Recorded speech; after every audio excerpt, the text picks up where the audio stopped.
It's Ron Reader digs the universe.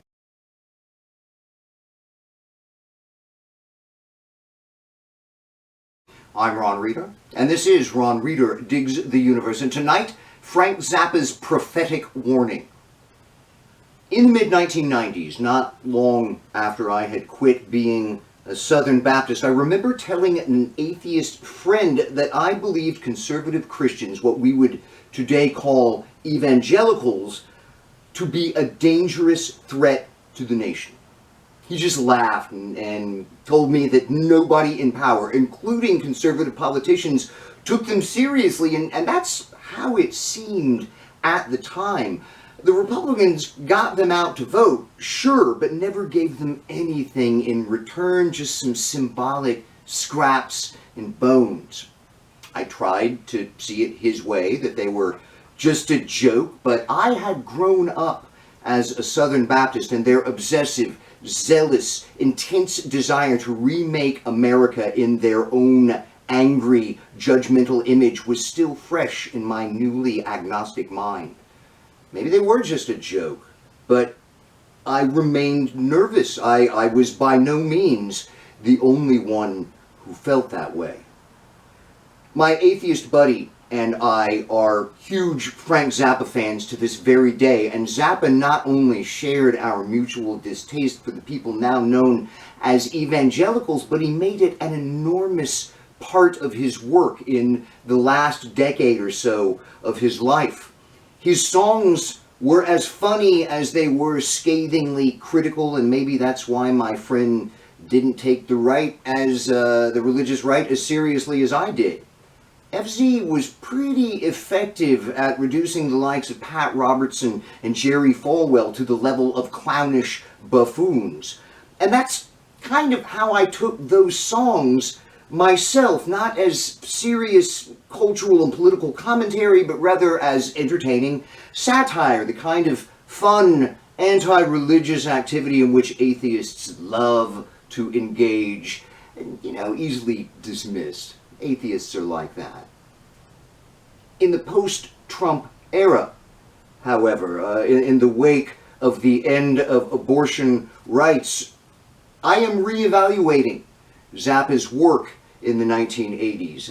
In addition to the music itself, it's very important to remember that FZ became politically active in the 80s, literally, as in appearing on CNN's Crossfire to debate politicians on censorship and testifying before Senate hearings on presumably obscene and pornographic lyrics in music. Audio of which was used by Zappa to construct his music concrete composition Porn Wars on his album Frank Zappa versus the Mothers of Prevention, which was the first of his albums to come with his famous warning guarantee sticker concerning art and social control.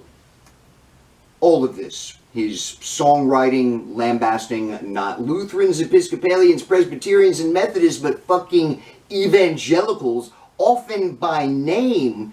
His political activism, his own atheism took place in a wider lyrical context of songs about dystopia, authoritarianism, and greed.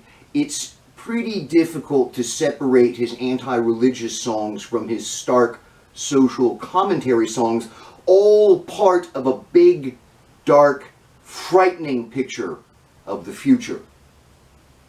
Frank Zappa saw these malevolent strains of American culture first stirring back during the Reagan era, and I think he took what he saw way more seriously than most people at the time. He saw the evangelicals for what they are, fascists.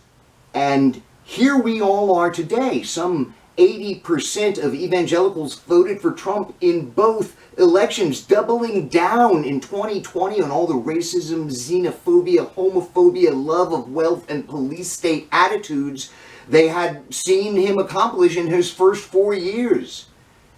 Indeed, those 4 years would make excellent subject matter for a Zappa album if he were still around to do it. But really, he covered all those ideas already when he was still around, and covered them well. This is why artists exist. They are to intensely examine the human experience, consider what they've seen, and then report those findings back to humanity.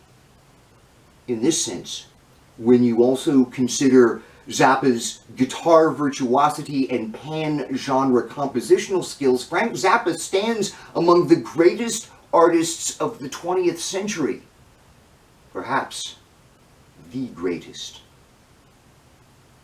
I'm Ron Reeder, and this has been Ron Reeder Digs the Universe. Join me, Ron Reeder, again next week for another episode of Ron Reeder Digs the Universe.